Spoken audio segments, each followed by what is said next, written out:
Hello everyone, and welcome to my Dragon Age the Veilguard gameplay reveal reaction. We're going to have a look at this 20-minute video today, and I'm very excited to see what we're going to be getting into in terms of Veilguard's gameplay. Now, we got a CG trailer a couple of days ago, which was a surprise because this was scheduled by BioWare. We were waiting for this, but the CG trailer at the Xbox Showcase was not something that we expected, and a lot of people overreacted to that one. They were very passionately bashing it. So I wonder how this gameplay is going to look because, you know, I feel like a lot of people have fallen prey to CG trailer and then assuming that that's going to be what the game looks like. But a lot of the time, CG trailers come out and they don't actually represent the game well at all. Also, Dragon Age trailers have kind of historically come out that have been a little strange tonally. I did some Dragon Age streams on the channel after finishing playing through the trilogy, and we reacted to the trailers, and there's like Dragon Age Origins had some very interesting choices for its trailers too. So we had a massive freak out, everybody burning down their homes over a sort of Overwatch Fortnite style of trailer, apparently, for the characters. And I didn't mind the trailer, and I knew it was a CG trailer, so I would patiently wait until we'd actually see what the game itself looks like, and I'm highly anticipating it. So I'm a recent fan of the Dragon Age series. I've been going through BioWare games on the channel over the past few years, most recently finishing up the Dragon Age trilogy, and it's definitely my favorite of the BioWare IPs, even being a massive Star Wars and sci-fi fan. Like, Knights of the Old Republic and Mass Effect are good, but there's just something about Dragon Age that just feels incredible in its world building. So we know that we can sort of get lost in conversations about BioWare and Dragon Age and recent layoffs as well for also legacy developers and creators of Dragon Age, and we're going into Veilguard, no longer Dreadwolf, with cautious optimism. And I understand that everybody's very stressed and high energy because it's been a decade since the last game, which is crazy. It's crazy to think that the Dragon Age series has existed for 15 years in total, and for 10 of those years, there has been no game. Like, that's a really weird thing to think about. 2009 to 2014 released a trilogy, and we've been, well, everyone else besides me has been waiting a decade. But I'm glad to be one of the lucky ones who was late to the party and played through the Dragon Age series over the past year and a bit, and that was honestly such a joy. So, without further ado, Dragon Age the Veilguard. Let's see this Overwatch Fortnite graphic cartoony mess that everybody has been freaking out over, and see if it actually looks like that. Let's check it out. This is your first look at Dragon Age the Veilguard. The following footage was captured from software in development and takes place very early in the game. It has been edited for brevity. People as you claim. She's the best damn detective I've ever met. If she says she's got a lead on Solus, I believe her. Oh yeah, baby. Start off with the Solus name drop too. Should we be in more of a hurry to get out of here? We don't want to look conspicuous. Just get out of the here. End of the beginning. Find Nev Gallus and stop Solus. Well, let me tell you one thing straight away. The environment looks gorgeous. And the characters look good. Rook, level 1 rogue, backstory, shadow dragons, and a custom appearance. Cool. That's telling us information we need to know. Before he starts his big ritual? That ritual is going to tear down the veil. The only thing separating us from the Fade and an endless number of demons. I have to talk him down. See, this looks great. Wait! But I didn't do anything! Get down. Are they after us? Is it because of the bar? Word travels fast in Minrathous. We've got to help her. Because of the bar from the character reveal trailer. They had a bit of a Don't have time to get arrested, bit of a brawl. especially Dude, the Tevinter Imperium looks nuts.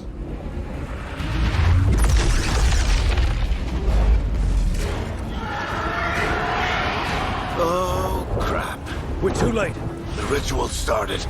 But if we hurry, we can still stop Solus before it finishes.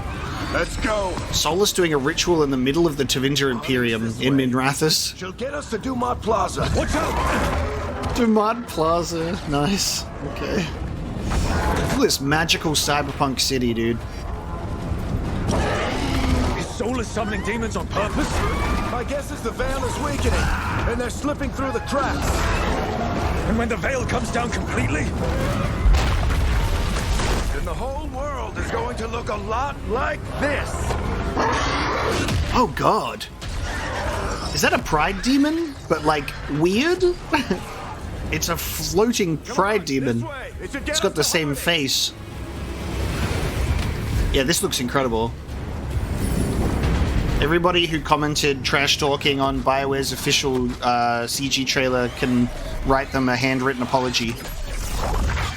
You're safe now. Get inside and bar the doors quick as you can, okay? Thank you, miss. Scout Harding. You all right? I've been doing what I can to help. The ritual must be weakening the veil. Hero of the There are lots Inquisition. people out here. And a lot of demons. Haven't seen this many come through the Fade in years. I need to find out how Varric got that scar. What about you two? Are you okay? Ooh, okay, hang on, dialogue. So we got the dialogue wheel steel. That's the same from Inquisition, pretty much. We're good, but we need to move. Agreed. Solus isn't waiting, neither can we. Same icons, too. Right over there. Here's your level Where's 1 Nef sword. Gallus? Wasn't she at the meeting point? The Venatori got to her first.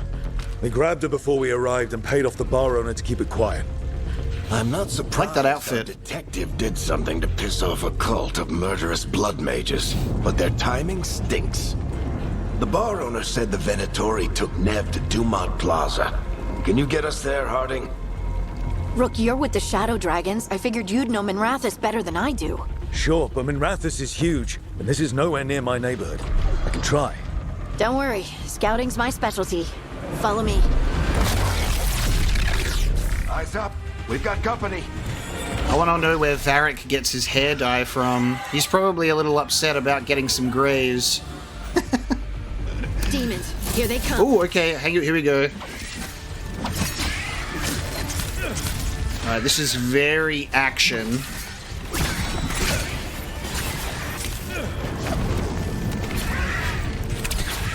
Cool, so you've got like an archery ability, but just like one. Alright, so we're doing like Dragon Age 2, really fast-paced, action-oriented combat. Instead of like Dragon Age Origins, of course. There's some pretty cool I animations. think that's the last of them. Good. Let's get to Dumont Plaza and find Nev. Patch yourselves up if you need it. Interesting. All right.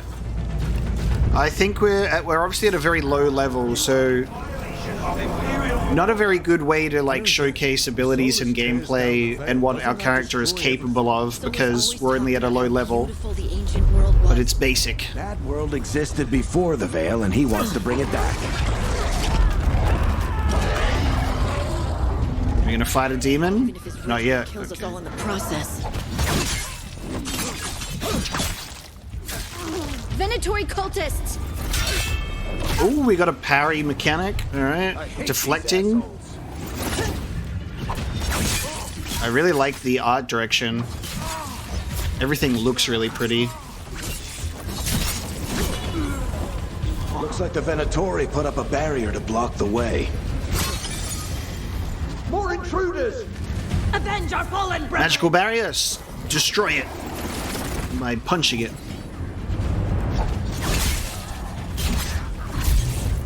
I think it might have been a good idea to like edit the gameplay experience to showcase a little more. Like maybe have us be at least like, I don't know, level 5 or level 10 and we have like at least a couple of abilities to look at. All citizens must remain indoors until the magical anomaly is fully contained. Oh, come on. Guess we're sliding down. I have more to speak about certain things once we've finished this whole showcase in regards to... Oh, hang on. Here we go. Hang on.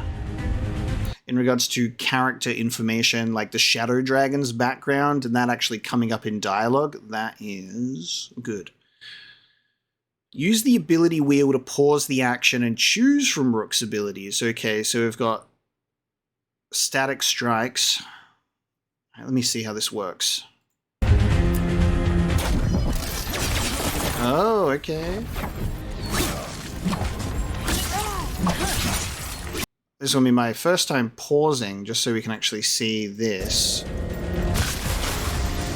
So there'll be an ability wheel that you can switch between. Kill them all! Okay, so looking at this, this is the sword tree with 3 here. And then there's another one on this side and another one on this side. So it looks like you'll be able to open up an ability wheel and switch between different combat styles. Choose from Rook's abilities. So you like have one that's more like your dual daggers based, maybe one that's archery based for your bow, and then another one that's something else, maybe like stealth based or something. So you'll actually be able to like switch. Gone are the days of Dragon Age Origins full bar of all of your abilities, but I guess they're keeping it minimalist.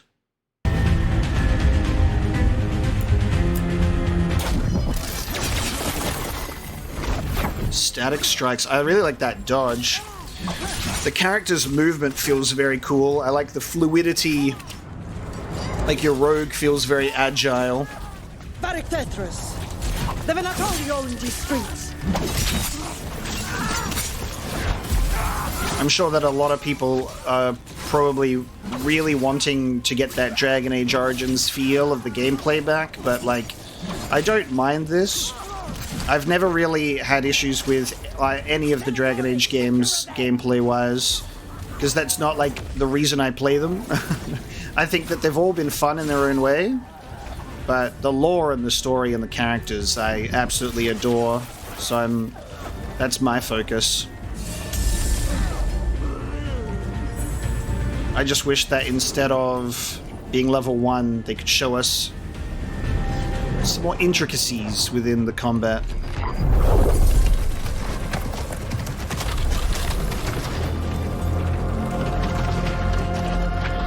Varric, harding. Not the worst timing. Neve Gallus, Ice Mage. It's so good to see you. We thought the Venatori had kidnapped you. They thought the same thing. A lot of Venatori in the city have reason to hate me. Figured I'd play along. Find out who wanted to settle the score this time. Then the sky started raining demons. So I'm back on the job. Appreciate it. Rook, this is Neve Gallus, our local expert. She's gonna help us find Solus. Neve, meet Rook. Both of you have done some work for the Shadow Dragons. Isn't that a coincidence? Some old friends said if I was working in Tevinter, the Shadow Dragons are worth trusting. Nice. We haven't got a lot of time. Varric said you had a lead on Solus? You get right to the point.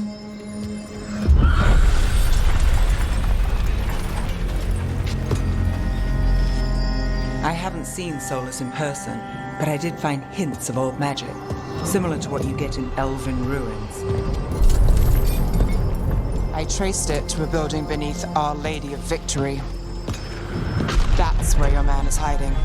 Then let's go. Before this ritual he's doing gets any worse.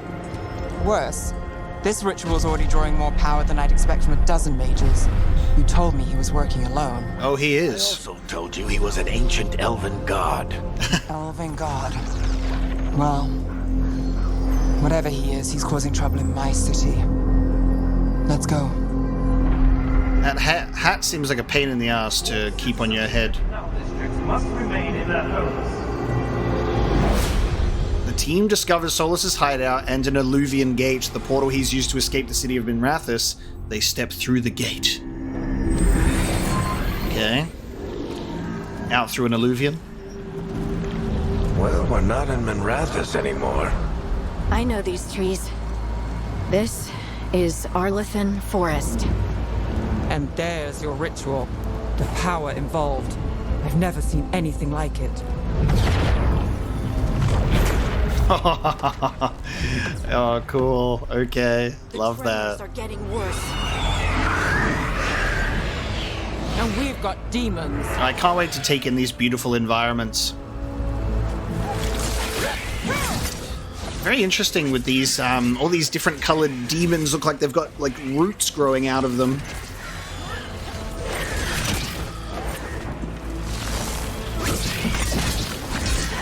These environments are gorgeous.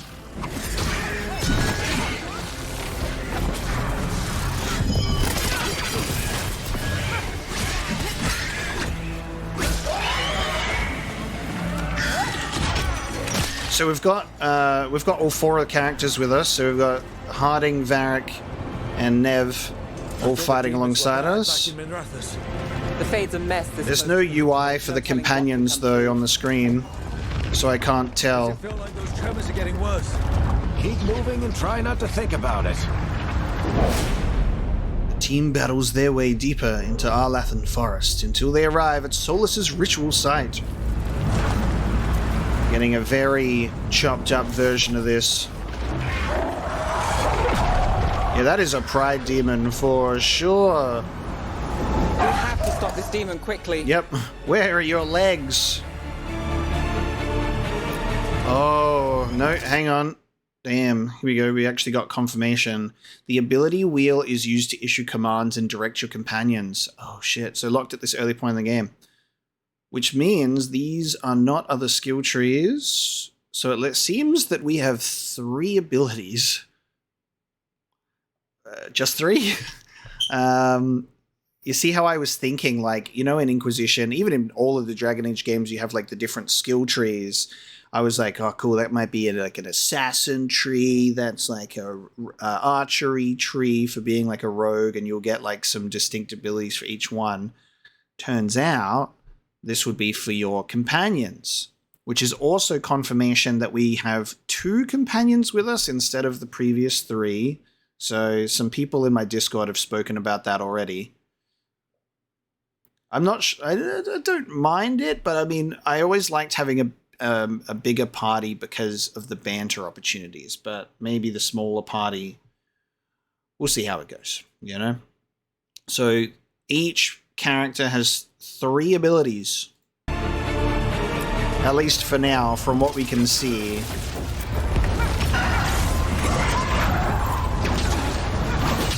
They really bisected the Pride Demon. They're like, he doesn't need legs. Watch the lightning! So he's got a magical barrier. Quick recover, okay. I like that, the blocking or the parrying. But it's definitely more like action, fast-paced focus. At least for a rogue, anyway.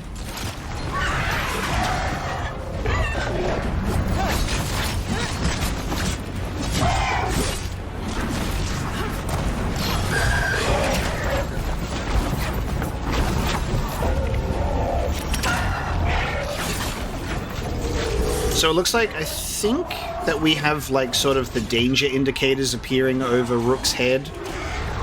Yeah, so I think when it's yellow, that might be an opportunity to be able to get the parry. So you've got like a little parry indicator.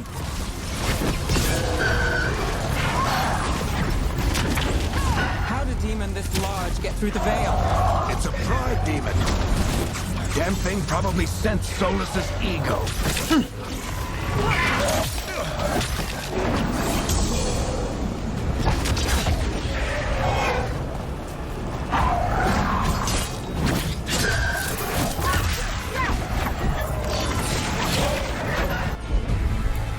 Yeah, whatever that shadow dodge is, I like that. That's cool.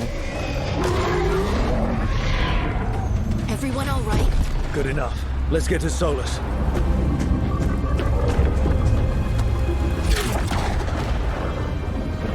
I I need to see the character creator in this game so bad, and I wonder if I can be a Canary. Dude, there he is. Holy shit.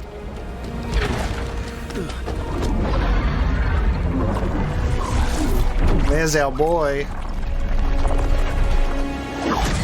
My female Inquisitor will have words with him. All right. I'll take it from here. Are you sure? Positive. You three just keep the demons off me while I talk to him. Varric, Solus isn't gonna stop just because an old friend asks nicely. Solus needs someone to sell him another option, to help him justify changing his mind.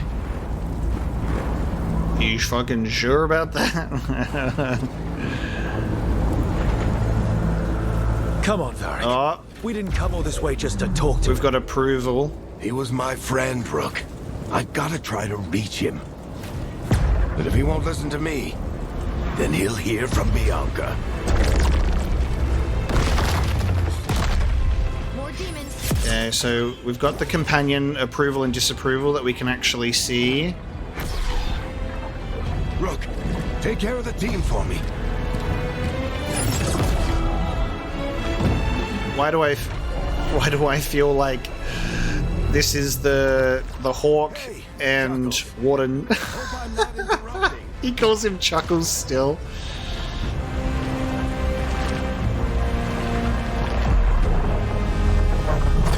All this time later, still Chuckles.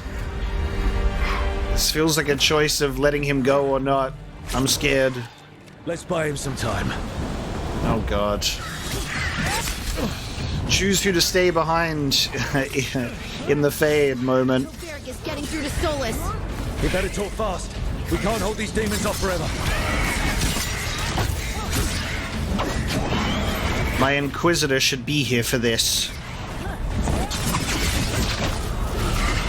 I need so many lore and story answers immediately of what my Inquisition has been doing, and I also need to know how long it's been. Long enough for Varric to change his hair.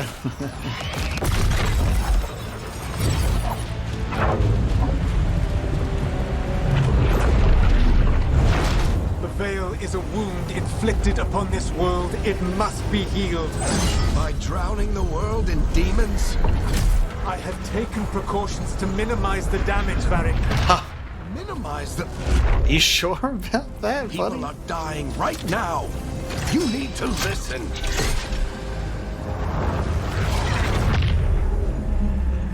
Please.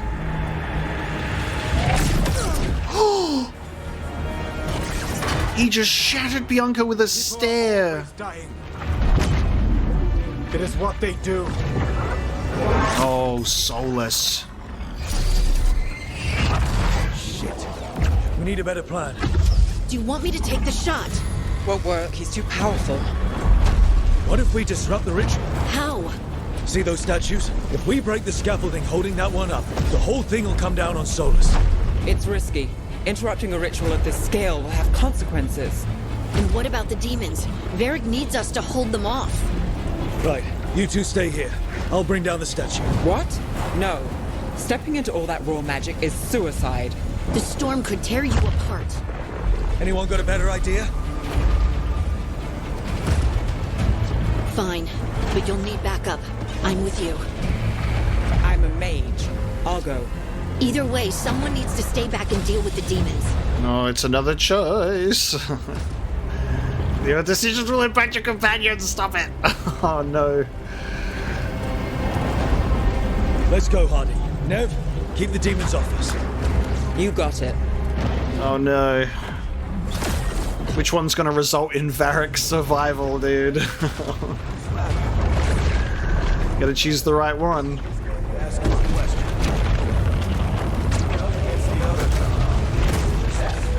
I can hear Varric talking.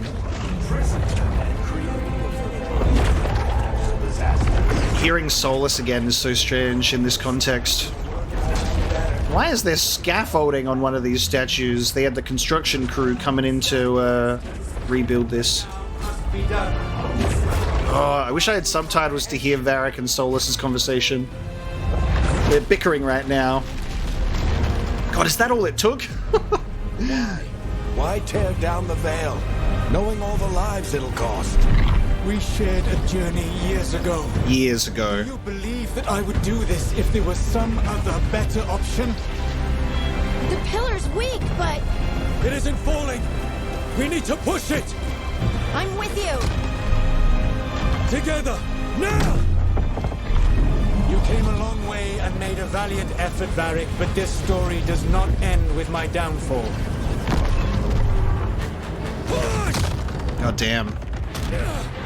We're gonna fucking try.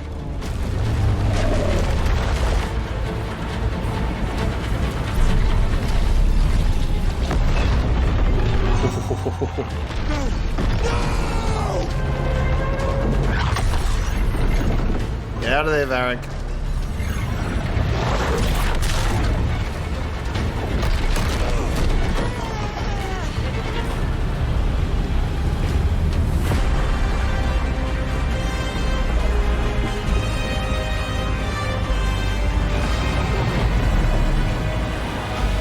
Whoa.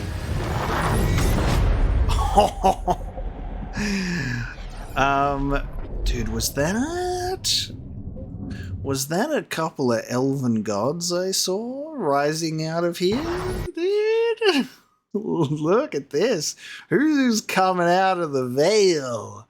Holy crap. Okay, that 20 minutes felt good. Also, the fact that it was chopped up to get us into some decent action was amazing. All right, so my immediate thoughts is I'm happy.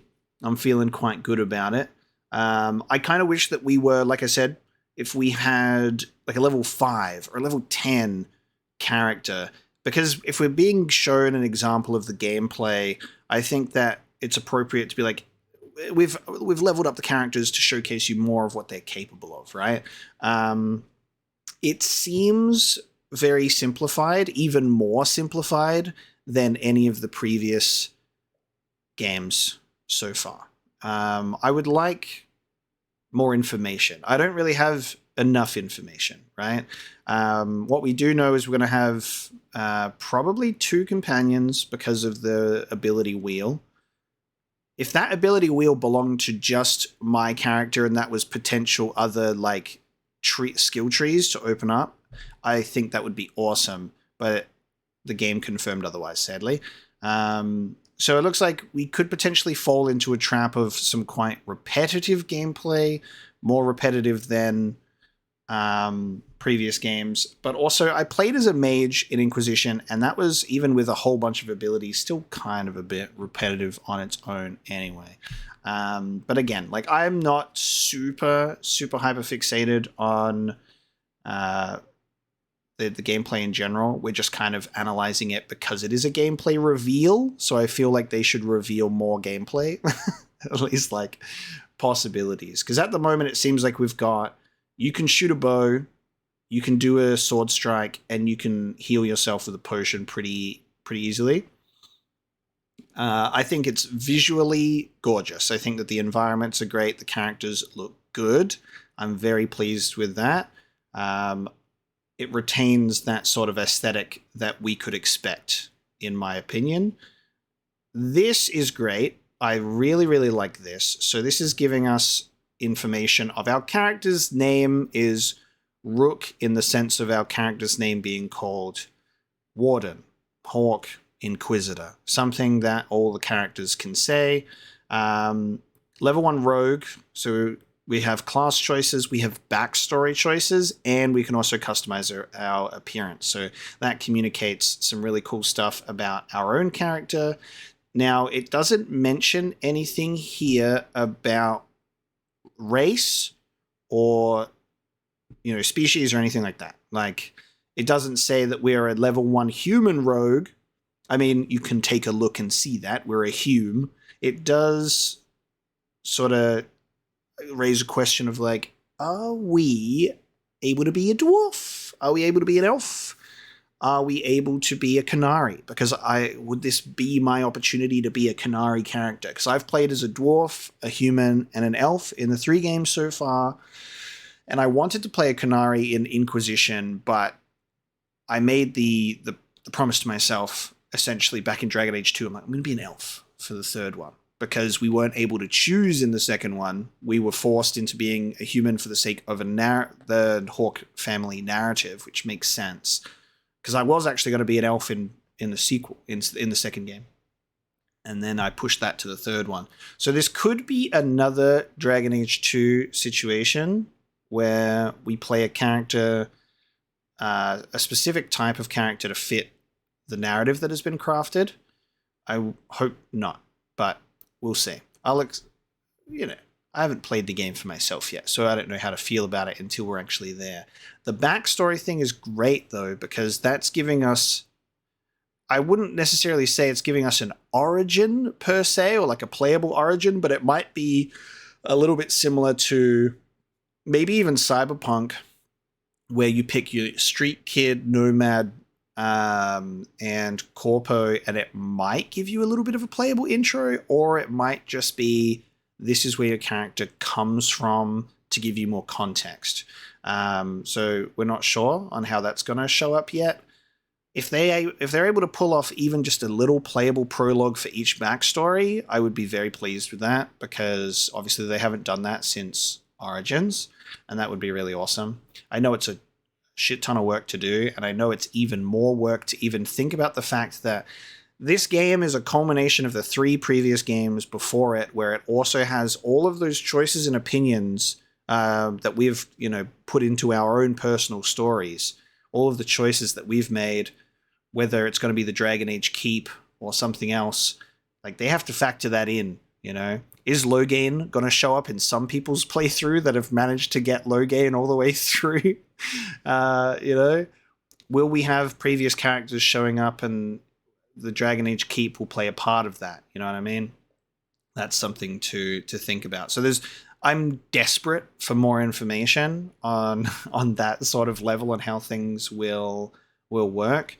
Dragon Age is such an interesting series in that regard, because obviously Inquisition was on a different console generation, so you can't really do save file carrying over like the Mass Effect trilogy could. So they had to resort to this Dragon Age Keep, and then, creating Hawke within Inquisition again, just for him showing up.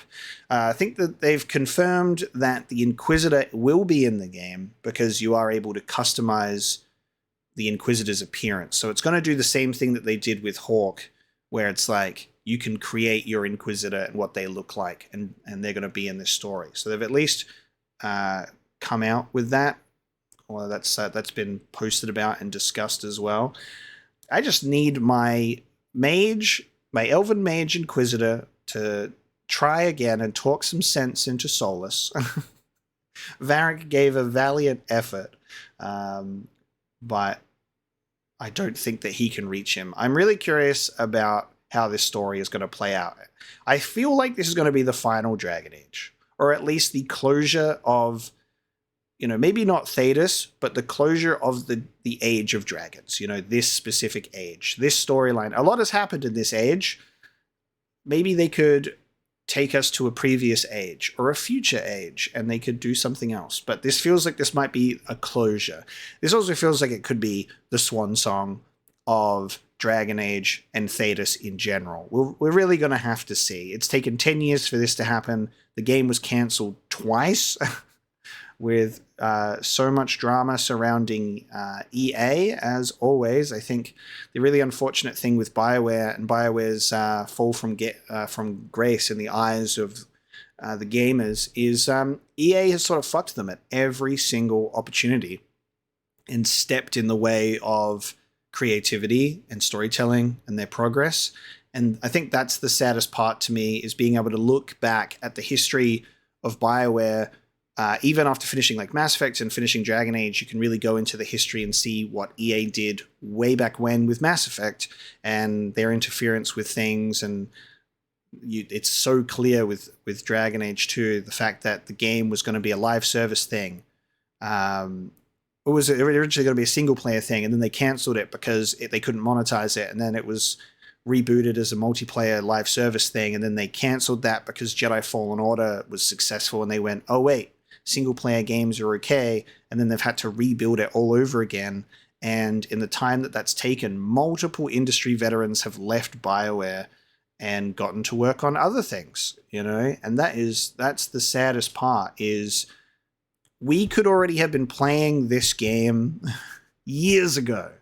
At least like most of you, because I hadn't got to Dragon Age until much later. But if this game was never cancelled the first time, it probably would have come out in like 2019. I could see it coming out 2019, 2020 even, because of the fact that I think it started concept planning and development like around 2015. It's just crazy to think that this game could already be out if it was never shut down twice. But I'm excited for this. This slice of gameplay, I think, is very good. I just think that we could have seen a little bit more out of the gameplay presentation, but it's coming out fall of 2024. We're literally in the year that it's coming out, the 10-year anniversary of Dragon Age Inquisition, so I'm sure that they will be sharing much more with us to hopefully address any potential concerns that come up and give us some more information. But I think I'm really happy with the fact that this is focusing on a very clear continuation, as you'd expect, of the Inquisition narrative. We're right with Solus trying to bring down the Veil. We did get confirmation that it has been years. I don't know how many years specifically at this time, but I guess Solus has just been putting in the work over these years to try and figure out how to undo his little Veil spell. But basically, Dragon Age Inquisition ends with the Inquisitor and Cassandra and Liliana, you know, all of that group deciding that we're going to the Tevinter Imperium. So I really want to know what they've been up to and what's been going on there. I can't wait to read all them codex entries. It's got to be great to get all of that information, find out what's going on. But yes, I am pleased. I'm happy with what we've gotten. I hope you have enjoyed my reaction and, you know, looking into this gameplay reveal. I will be excitedly awaiting more information to come out as they release it. I'm very excited to share a playthrough with everyone on the channel too. It'd be very interesting to play a new BioWare game around release date with everybody in the community, because I was late to Knights of the Republic, Mass Effect, and Dragon Age. So this will be the first time that I'm doing a brand new BioWare game on the channel around the time of its release. So it's a very exciting time, and I'm excited for all of the choices and decisions we will make to see how our narratives can differ. So after that gameplay reveal and having a look at it and wondering if there was any more and any answers that I could find to my burning questions from the actual gameplay reveal, we're on the website. We're looking at Veilguard stuff. So we're actually going to see if there's some more answers for us here. And I believe that there is. So they've given us a little bit more here. So I think instead of leaving my gameplay reaction and going, man, I wonder if this is going to be a thing, let's actually see if we can talk about it in the same video. So the Veilguard arrives soon. And it just says, to enter the world of Thetis, a vibrant land of rugged wilderness, treacherous labyrinths, and glittering cities steeped in savage combat and secret magics. Now, a pair of corrupt ancient gods have broken free from centuries of darkness, hell-bent on destroying the world. And that is what we saw in the gameplay reveal. Next to Solus, a pair of corrupt ancient gods. So I think what we've just witnessed there is the consequences for disrupting a ritual of that size, is the ancient gods did not come through as they should have, but corrupted. We've got player features to be who you want to be. Oh, thank God. There we go. Be who you want to be. Select from different races and combat classes. So we're not locked into being a specific type of character like Dragon Age 2. Will this be the game I get to be a Canary?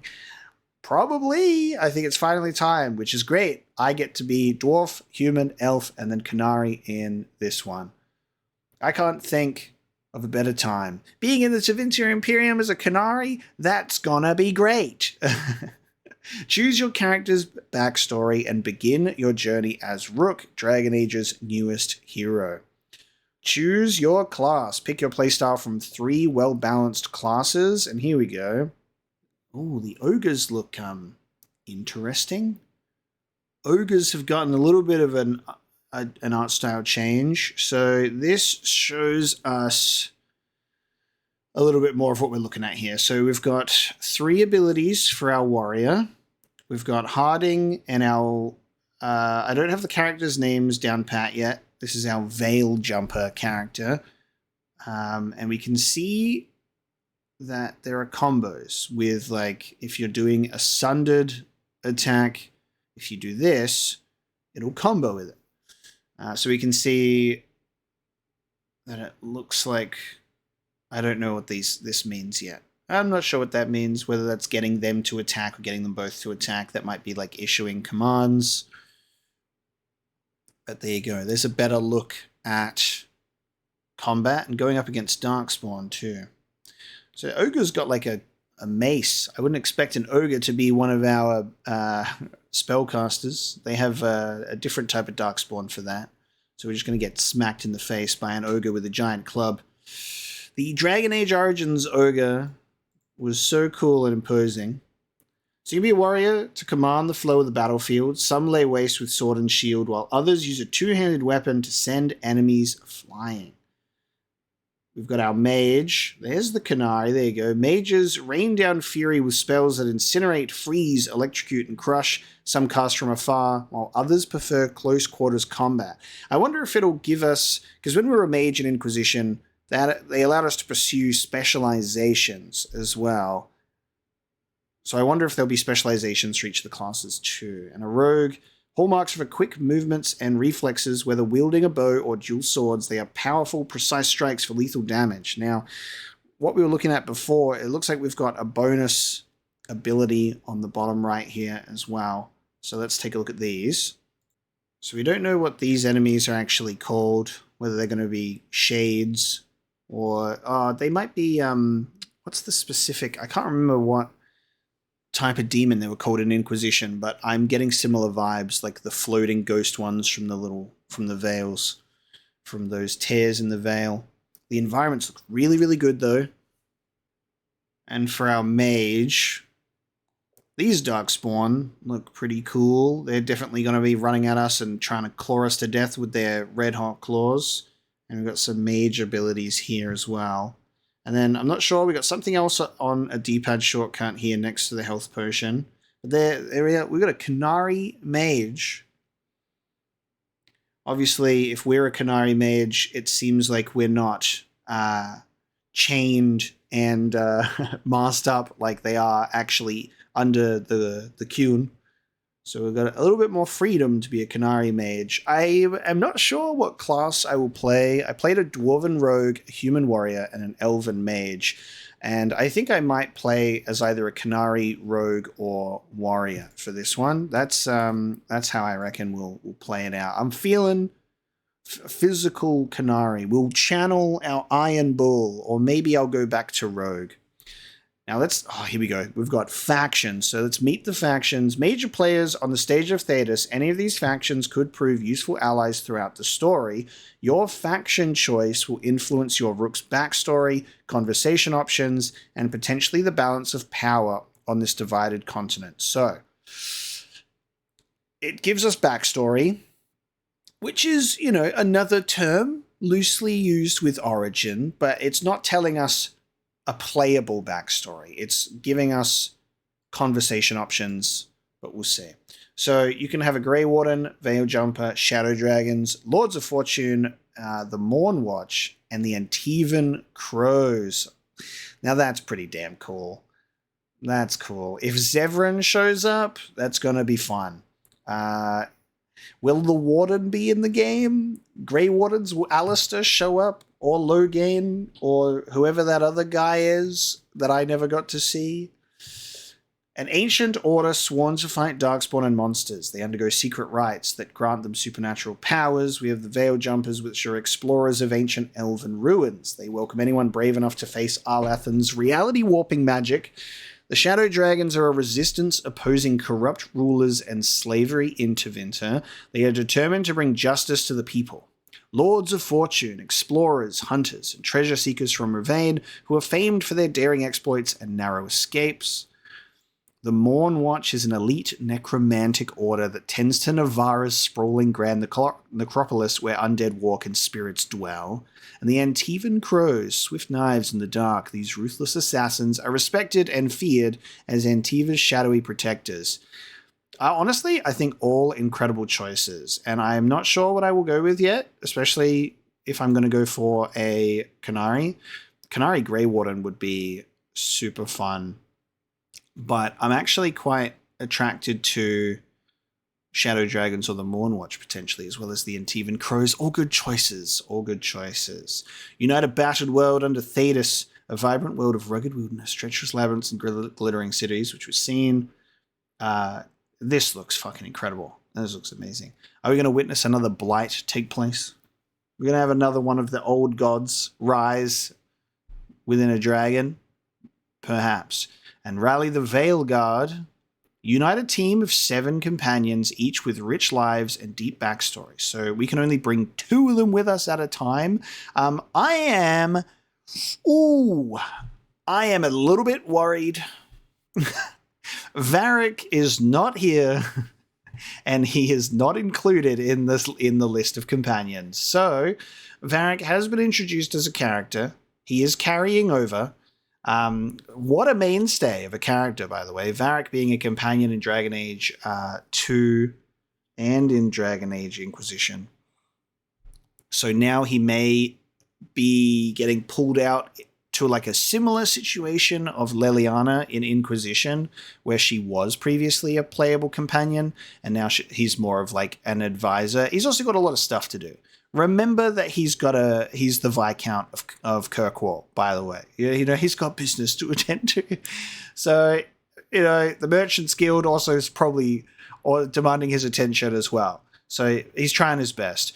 I hope that I should not be concerned about his encounter with Solus and interrupting his ritual, because Bianca just got shattered into a million tiny pieces. So that has me deeply concerned. So we have a variety of companions. I am excited, very excited to get to know them, a new cast of characters. Harding being a carryover in the way that, Varric is, except she gets to be a companion this time. That's really, really cool. I just miss my Inquisition crew, I really miss my Inquisition crew. But new characters, always new opportunities to fall in love, whether platonically or romantically, with a bunch of other characters. And who knows, maybe you'll hate a couple of them too. Maybe you'll get some characters you don't like. So be who you want to be, choose your way to play. Warrior, Mage, and Rogue, each with 2 distinct weapon types and unique abilities you can select between mid-combat. So 2 distinct weapon types and unique abilities. So obviously a rogue, you've got your bow, you've got your daggers. I could imagine a warrior, you've got sword and shield and maybe a 2-handed sword instead. Mages, I'm not sure. Maybe long range, close range.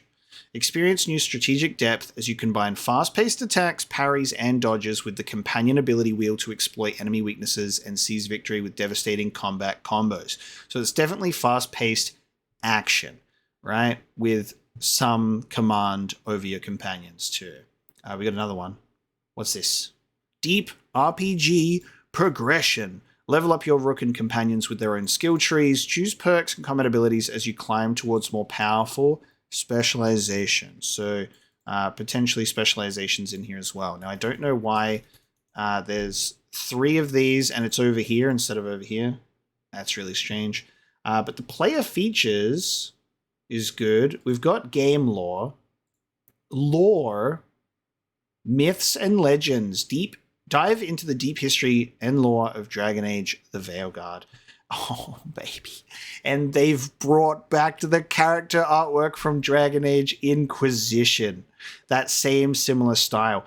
Honestly, immaculate. It's such gorgeous artwork, and that is a perfect choice to continue that art direction Very pleased with that. Rally a team of 7 companions, each with rich lives and deep backstories. These are characters to befriend and even fall in love with. Among them an assassin, a necromancer, a detective, each and all bringing their own expertise and unique abilities to the fight. So we have Harding, which is our dwarven scout with a big heart, positive outlook, and a ready bow, as well as an unexpected amount of magical powers. Little Inquisition marking on the bow there. That is gorgeous artwork. Look at that. Davrin, a bold and charming Grey Warden, has made a name for himself as a monster hunter. Now he cares for a young griffin, which is so cool because griffins are extinct, historically extinct. So this is brand new stuff. We've got a young baby griffin coming back into the world here. That's really exciting. That is really exciting. We've got Balara, which is a veil jumper obsessed with uncovering the secrets of ancient Elvenan. Balara is focused, creative, and romantic. Hopefully she doesn't go dashing through any alluvians without knowing what's for, right, Meryl? Tash, a dragon hunter allied with the Lords of Fortune. Tash lives for adventure and doesn't mind taking risks. This would be really interesting if I also create a Canary that is also from the Lords of Fortune. Honestly, that almost inspires me to do something like that just to see how the companions could interact, right? Lucanus, look at this artwork. They cooked. An expert assassin for whom the Antivan Crows are a family business. He is poised and pragmatic, but lacks social skills. Emmerich, a necromancer of Navarra's Mornwatch, this well-meaning scholar comes complete with a skeletal assistant, Manfred. Emmerich is never leaving my party, by the way. Specifically for this guy right here. A skeletal assistant, Manfred? We've got a skeleton companion as a bonus? Yes, absolutely. I'm going to have my Navarra's necromancer here. That's incredible. This artwork, so good. I can't wait to see how this is going to go. And then we can romance the skeleton, guys. And Nev is a cynic fighting for a better future, both as a private detective and a member of Tevinter's rebellious shadow dragons. And honestly, I love all of them. I think they all look amazing and have a lot of potential. So a big variety of characters here that I'm a big fan of. So I'm curious.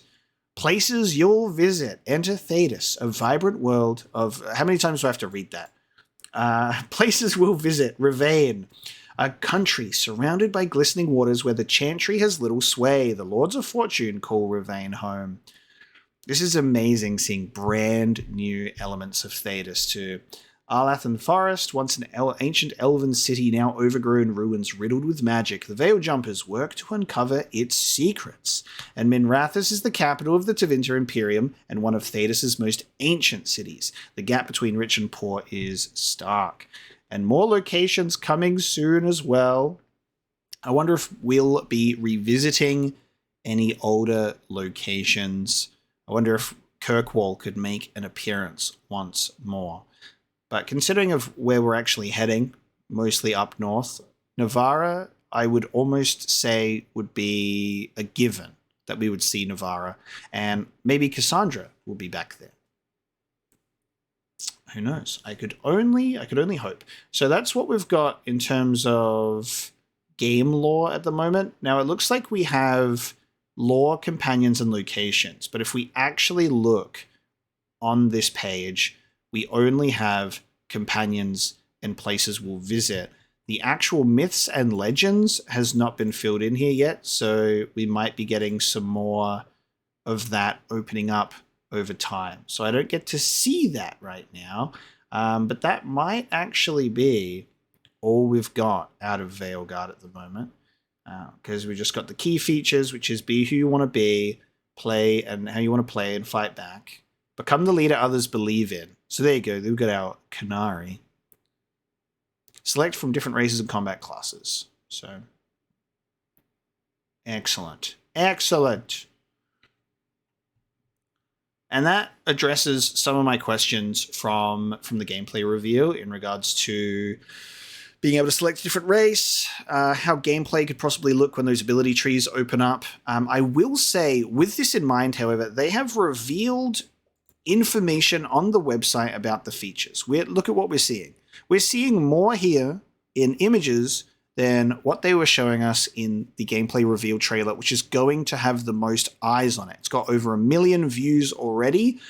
This would have been a better idea for them to showcase the ability wheel in its full potential, just for us to get an idea of how it's going to work, how we're going to command companions. It was a very bare bones reveal, and I really think that they should have done a deep dive. I think after people have been waiting so long, they should show more in regards to what your characters can actually do, because people are hanging on a thread, desperately wanting to see how things work. And I don't think that they did a great job of showcasing how things can work to their fullest potential. But I understand it's also all a work in progress. These are all images. I assume obviously it's playable, but I do wish that they showed us how this stuff is going to work. I'm glad I can at least get a little bit of an insight into it here. I'm very curious. I think I just realized as well, in regards to these character screenshots, these icons in the bottom left could potentially be switching weapons or switching styles, which could give you different abilities. Potentially. I could see that happening. Like you switch from a sword and a shield to maybe something else. You get like some berserker abilities or something. You switch. This one I'm not sure about, because it looks like here he's got the bow out. There are bow abilities here. Definitely different abilities than the static shock one that we saw in the gameplay reveal. So this does at least confirm, obviously we're going to have a bunch of abilities, but we choose from like a core 3 to take with us, I suppose. So I would love to have more at our disposal out in the field than be limited to a few. But we'll just have to see how it actually plays out when we're gaming. But I'm glad I checked out the website to add more onto this reveal reaction, because I feel a little bit happier knowing that some of my questions have been answered. Cannot wait for more, but thank you so very much for joining me for this video. I hope you have enjoyed it, and I will see you next time.